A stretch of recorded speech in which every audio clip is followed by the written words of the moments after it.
चष्मा काढ. चष्मा काढ, चष्मा. तू बघ कसं बघतोय.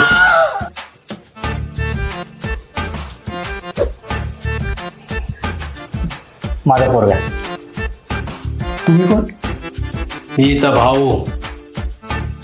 यांची बहीण. कॉमेडी. नाही नाही, तुला मुलगी पसंत आहे ना?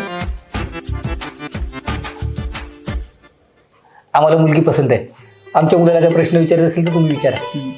ये बाय, त्यांना काही विचारायचं असेल तर बिंदास विचार. हो. तुमचा सिबिल स्कोर काय आहे?